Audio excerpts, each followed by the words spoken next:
अस्सलाम वालेकुम students, this is your biology teacher Faisal Saeed. इस वक्त हम chapter 9 from second year biotechnology के चैप्टर वाइज एमसीक्यू डिस्कस कर रहे हैं। सबसे पहला एमसीक्यूज है the gene therapy is use to repair. Gene therapy में हम जो आप कह सकते हैं कि फॉल्टी जीन होगा, जिसमें कोई डिफेक्ट होगा, प्रॉब्लम होगी, हम उसको रिपेयर करेंगे। तो defective gene can be replaced by a healthy gene. हम इसको the gene therapy is use to repair a faulty gene. ठीक है। Then we have MCQs number 2, genes can be isolated from the chromosome. Genes can be isolated from the chromosome by cutting the chromosome by enzyme.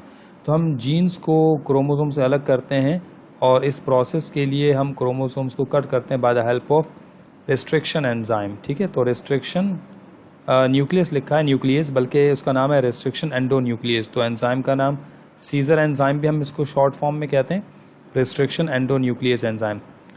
To cure Parkinson's disease, dopamine producing cells could be grafted directly into the. तो चूंकि Parkinson disease का ताल्लुक एक degenerative disease है और ये brain के अंदर मौजूद डोपामिनर्जिक न्यूरॉन्स की डेफिशिएंसी और डोपामिन लेवल के डिक्लाइन होने से है, तो इसके लिए जो डोपामिन प्रोड्यूसिंग सेल्स हैं that should be grafted directly into the brain. ठीक है, ताकि वो डोपामिन का लेवल अचीव कर सके। एमसीक्यूज नंबर 4 है an undifferentiated group of cells, जैसे कि टिश्यू कल्चर में हमने पढ़ा था, उसे क्या कहते हैं? कैलस कहते हैं। बाद में एडिशन ऑफ हार्मोन की मदद से वही कैलस प्रॉपर प्लांट्स की शेप में कन्वर्ट हो जाएगा। एमसीक्यूज 5 है a technique for the culturing of plant tissue. अच्छा, प्लांट टिश्यूज को कल्चर करने के लिए जो टेक्निक है हम उसे टिश्यू कल्चर कहते हैं। ठीक है।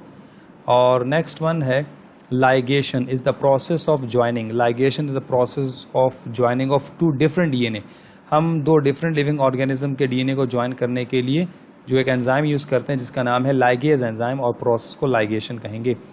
The enzyme use to seal the DNA is known as. DNA को सील करने के लिए, डीएनए को आपस में यूँ समझ ले, दो डिफरेंट मॉलिक्यूल्स, दो डिफरेंट ऑर्गेनिजम्स के डीएनए को आपस में जोड़ने के लिए जो एंजाइम है हम उसे लाइगेज एंजाइम कहेंगे। ठीक है। एमसीक्यू 7 के बाद है MCQ number 8, multi factorial defects refers to the many genes with environmental factors. ठीक है। सो इसमें एनवायरमेंटल फैक्टर भी इन्वॉल्व है। It would be either one gene with environmental factor और many genes with environmental factor, तो हम multi factorial defect कहेंगे। Number 9, amniocentesis is the extraction of the fluid from the amniotic membrane present around the foetus.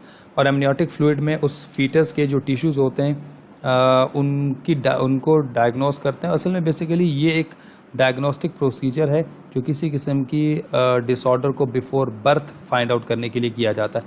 और एक MCQs भी था पास paper में, amniocentesis किस वीक में या मंथ में? तो वो एमनियोसेंटेसिस करवाया जाता है 16th week to 18th week के दरमियान। ठीक है। A cell with complete genetic potential, plants के सेल्स कंप्लीट जेनेटिक पोटेंशियल के साथ होते हैं और एक प्लांट का सेल पूरे का पूरा प्लांट में कन्वर्ट होने की कैपेसिटी है उसमें। तो ऐसे सेल्स को जिनमें जेनेटिक कंप्लीट जेनेटिक पोटेंशियल होगा उनको हम टोटीपोटेंट सेल कहते हैं। और अगर कोई पूछे कि टिश्यू कल्चर के लिए प्लांट्स के कौन से सेल्स को यूज करते हैं तो आप बताएंगे टोटीपोटेंट सेल्स यूज होते हैं। Those organisms which are recessive can be. अच्छा, जो ऑर्गेनिजम्स रिसेसिव होते हैं उनका क्रॉस कराएंगे तो वो बेसिकली डोमिनेंट के सामने एक्सप्रेस नहीं हो पाएंगे, तो उनको हम किस तरीके से हासिल कर सकते हैं? By the process of anther culture. ठीक है। Number 12, the enzyme which is not produce during SCID, severe combined, the disease name is severe combined immune deficiency. ये एक इम्यून डिसऑर्डर है जिसमें एक एंजाइम बॉडी के अंदर प्रोड्यूस नहीं हो सकता, नहीं हो पाता, बोन मैरो के सेल्स में म्यूटेशन हो जाती है डिफेक्टिव जीन की वजह से। तो वह एंजाइम है ADA, एडिनोसिन डीअमाइनेज। तो इसको कंप्लीट कर लें, स्पेल मिस्टेक है, adenosine deaminase, ADA enzyme, adenosine deaminase, responsible for the activation of the immune response in case of any type of pathological attack. तो SCID में एडिनोसिन डीअमाइनेज बोन मैरो के cells में synthesise नहीं हो पाता। There are how many genetic diseases? तो वैसे तो डिजीजेस जो जेनेटिक हैं there are more than 5000 to 6000। इस लिहाज से अगर हम इन ऑप्शन में कंसीडर करेंगे there will be 4000 of different genetic diseases जो बुक में भी गिवन है।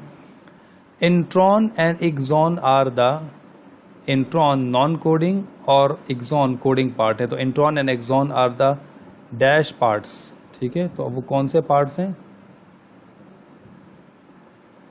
that we consider as the non-coding and the coding parts of the eukaryotic genes.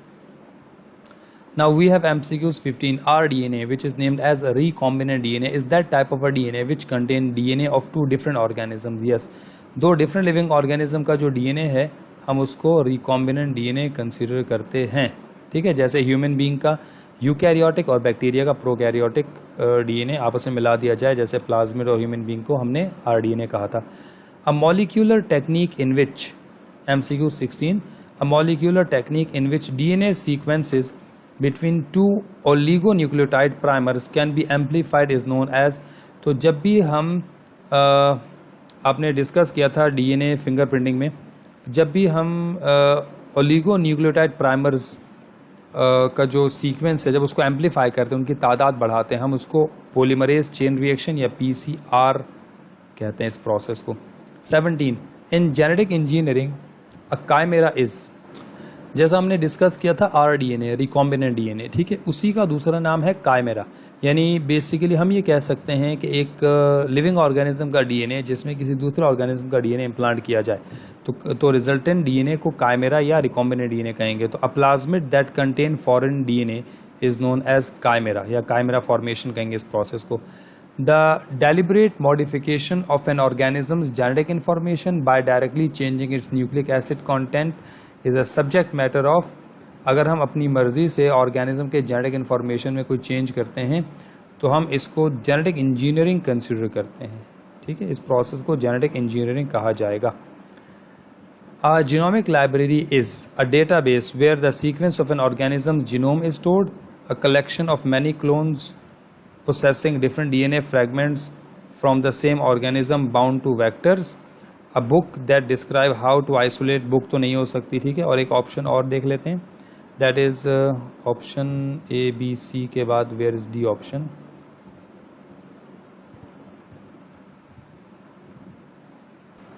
अच्छा, इसका D option I think missing है, डेल्टा। तो यहाँ पर वैसे हम ये कहेंगे a database where the sequence of an organism genome is stored. तो जीनोमिक लाइब्रेरी में बेसिकली हम लिविंग ऑर्गेनिज्म का पूरा जीनोमिक सीक्वेंस स्टोर करते हैं। सिर्फ एक ही क्लोन, बी ऑप्शन में सिर्फ एक ही क्लोन का जिक्र for the same organism bound to vector, एक ही ऑर्गेनिज्म के लिहाज से डिस्कस नहीं होता। तो जीनोमिक लाइब्रेरी में डिफरेंट ऑर्गेनिजम्स की जो जेनेटिक मटेरियल है उसको हम प्लाज्मिड के साथ अटैच करके बैक्टीरिया में प्रिजर्व कर लेते हैं, स्टोर कर लेते हैं। तो 19 का ऑप्शन होगा A. Then we have 20, which of the following is obtained using processed messenger RNA molecule as a template। अगर हम किसी मैसेंजर RNA मॉलिक्यूल का एज ए टेम्पलेट यूज करते हैं तो उससे अगर हम मैसेंजर RNA से हासिल किया गया कोई स्ट्रक्चर होगा तो हम उसको कहेंगे कॉम्प्लीमेंट्री DNA। क्या कहेंगे उसको? कॉम्प्लीमेंट्री DNA, ठीक है। Vectors are molecule that degrade nucleic acid, बिल्कुल नहीं। Molecule that help in replication, नहीं। Molecule that are able to covalently bond to and carry foreign DNA into cells, yes. Molecule that protect host cells from, ऐसा नहीं। तो vectors basically molecules हैं that are able to covalently bond to and carry foreign DNA into the cell. तो किसी दूसरे cell में foreign DNA को transfer करने के लिए एज ए मीडियम जो हमें चाहिए होता है उसे वेक्टर कहते हैं। तो हमारे पास दो वेक्टर, अगर वेक्टर पूछे जाए तो दो वेक्टर्स, एक तो प्लाज्मिड है और एज बैक्टीरियोफेज वायरस भी एज ए वेक्टर यूज होता है। MCQs 22, what is the normal role of restriction endonuclease in bacterial cell. Endonuclease enzyme का किसी बैक्टीरियल सेल में नॉर्मल रोल क्या है? एंडोन्यूक्लिएज एंजाइम का बैक्टीरिया में जो इंपॉर्टेंट फंक्शन है वो ये है कि to degrade invading phage DNA। किसी दूसरे बैक्टीरियोफेज वायरस का DNA अगर बैक्टीरिया में इम्प्लांट होता है, इंसर्ट होता है, तो बैक्टीरिया के अंदर मौजूद एंडोन्यूक्लियस एंजाइम उसके अगेंस्ट काम करता है, उसको रिमूव करने की, उसको डिग्रेड करने की कोशिश करता है। तो ये इसका नॉर्मल फंक्शन है, ठीक है। And then 23, which of the following is commonly used as vector. तो अभी मैंने बताया था वेक्टर के तौर पर प्लाज्मिड भी यूज होता है। तो क्रोमोसोम, RNA, फंजाई, और यहाँ पे कुछ ऑप्शन जो है वो रिपीट हुए हैं। अच्छा, मिस्टेकनली अब कंफर्म हो गया कि ये जो ऑप्शन है वो टाइपिंग में इस जगह आ गया है जो MCQs नंबर 19 का था ऑप्शन, ठीक है। तो इसको हम यहाँ करेक्ट कर लेते हैं। ये MCQs 19 का ही ऑप्शन था। एक्चुअल में which of the following commonly use as a vector, तो वेक्टर के तौर पे जो यूज़ होता है वो प्लाज्मिड ही है अगर इन ऑप्शंस में देखा जाए। ठीक है। And then we have which of the following MCQs 24 which of the following enzyme is used to covalently bond foreign DNA to a vector plasmid. तो इसमें से अगर हम बात करें कि कौन सा एंजाइम यूज़ होता है, वो DNA लाइगेज एंजाइम है जो दो डिफरेंट DNA को आपस में जोड़ने के काम आता है। So this all it's all about the chapter number 9 biotechnology. Thank you student.